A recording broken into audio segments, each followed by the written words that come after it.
పగలంతా అందులోనే. ఎవ్వరూ ఏ ఆట, ఏ పాట, ఏ వినోదమూ లేకుండానే ఎవరి మట్టుకు వారు ఏదో భయంతో కూర్చున్నారు. స్టీమర్ మీదికి అనేక రకాలైన వినోద వస్తువులు, ఎంతో అందమైన చిన్న చిన్న చలువరాతి చెక్కడములు, వెండి వస్తువులు అమ్మకానికొచ్చాయి. స్టీమర్ అడుగు నుంచి కొందరు ఇటలీ కుర్రవాళ్లు పెద్ద పెద్ద కేకలు వేస్తూ పైనున్న జనాన్ని ఆకర్షించి చిల్లర డబ్బులు సముద్రంలోకి గిరాటు వేయమని కేకలు పెడుతుంటే, ఒకరిద్దరు ఎంతో చిన్న నాణేలను కిందకు విసరగా అవి నీటి అడుక్కు పోతుంటే కుర్రవాళ్లు ఈది ఆ డబ్బులు అడుక్కిపోకుండానే పట్టుకునేవారు. ఇది మాకొక వినోదము, ఆ పిల్లవాళ్లకు ఒక ఆట. పైకి వచ్చిన వినోద వస్తువులు చూస్తూ కింద వాళ్ల ఆట పాట చూస్తూ కొంత కాలక్షేపం చేసుకున్నాం.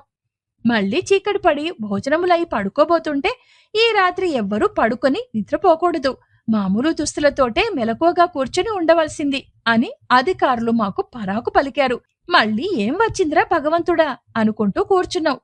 మరొక అరగంటలో మమ్మల్నందర్నీ ఇది రబ్బరు తోటో జిలుగు బెండుతోటో తయారవుతోంది, ఏ ప్రమాదం సంభవించినా ఇది కట్టుకొని సముద్రంలోకి దూకితే మనిషి మునగకుండా ఎంతసేపైనా తేలే ఉంటాడు. ఇటువంటివి ఓడమీదనున్న జనానికి అందరికీ తలొకటి ఏర్పాటు చేసి ఉంచారు.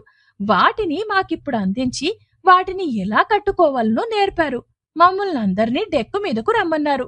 ఇప్పుడు మనము చాలా ప్రమాద స్థితిలో ఉన్నామని, శత్రువుల జలాంతర్గములు మనల్ని తరుముకొస్తున్నాయని, ఏ క్షణమైనా మన ఓడ ప్రమాదానికి గురి కాగల అవకాశం ఉన్నదని, అందుచేత ఈ బెల్టులతోనే కూర్చొని భయప్రాంతులు కాక నౌకాధికారులు చెప్పినట్లు వినవలసి ఉంటుందని, అందరకు సరిపడ ఒడ్డుకు చేర్చగల చిన్న చిన్న పడవలు ఉన్నాయని, సాధ్యమైనంత వరకు ఎవ్వరికి ఏ ప్రమాదం జరగకుండా చూసే బాధ్యత మాది అని సైరన్ వినపడగానే భయప్రాంతులు కాక కంగారు పడక తొడతొక్కిడి లేకుండా ఒక వరుసలో స్త్రీ బాలురంతా ముందు చిన్న పడవలోకి వెళ్లవల్లని, ఆ తరువాతనే పురుషులు దిగవల్లని, ఈ ఆర్డర్ను పరిగణించక పురుషులు ముందుకు తూసుకువస్తే వారు కఠిన శిక్షా పాత్రులగుదురని, అందుచేత ధైర్యంగా ఉండి తొందరపాటు లేకుండా భగవంతుని ప్రార్థించుకోమని నౌకాధికారి ఉపన్యాసమిచ్చి వెళ్లాడు.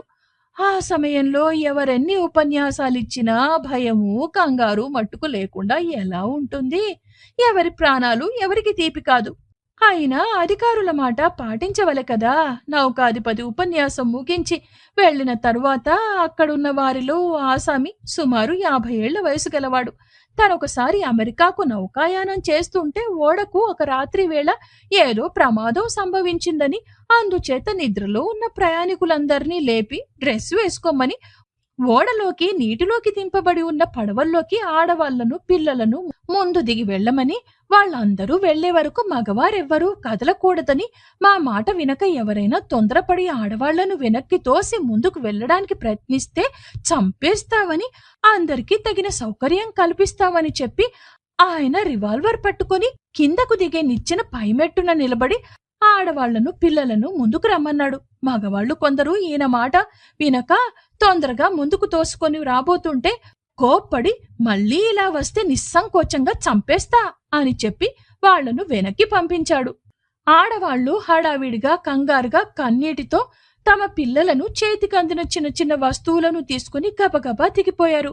30 మంది దిగి 3 పడవల్లో కూర్చున్నారు. మిగిలిన వాళ్లు కూడా ముందుకు హడావిడిగా వస్తుంటే వెనుక నుంచి 2 ముసలివాళ్లు కూడా హడావిడిగా కేకలేసుకుంటూ ఈ ఆడవాళ్లను వెనక్కి తోసేసి కెప్టెన్ను తప్పించుకొని పడవలోకి ఎకాఎకి దూకుదామని ప్రయత్నిస్తుంటే ఆ అధికారి రివాల్వర్ చూపించి స్టాండ్ బ్యాక్ అని గర్జించాడు.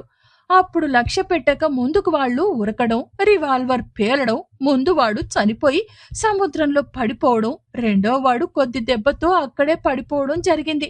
ఎవ్వరూ కిక్కురుమనలేదు. చచ్చినవాడి కోసం విచారించలేదు. అక్కడ పడ్డవాన్ని నావికులు వెనక్కి లాగేశారు. మిగతా ఆడవాళ్లందరూ గజగజలాడుతూ దిగిపోయారు. వెంటనే మగవాళ్లందరూ కూడా దిగి కింద పడవలో సర్దుకున్నారు.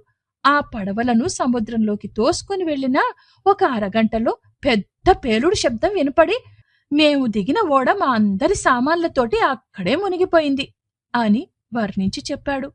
దాంతో మాకందరికీ మరీ భయం వేసి ఏవైనా అధికారి ఆజ్ఞ పాటించటమే శ్రేయస్కరమని నిర్ణయించుకొని డెక్ మీదనే చాలా మంది నిలబడిపోయాం. ఇంతలోనే ఓడ అమిత వేగంతో ముందుకు దూసుకుపోయింది. ఇంత వేగంగా స్టీమరు పోగలదని మేమెన్నడూ ఊహించలేదు. ఓడ దీపాలన్నీ పూర్తిగా ఆర్పేశారు. మా ఓడ ఇంజన్ల మోత సముద్రఘోష తప్ప మరే శబ్దమూ లేదు. మాలో ఏ ఒక్కరూ ఒక్క మాట కూడా అనడానికి ధైర్యం చాల్లేదు. ఇందులో ఏ ఒక్కరికి ఆ రాత్రి గడిచి బయటపడి సూర్యదర్శనం చేసుకుంటామని నమ్మకం లేదు.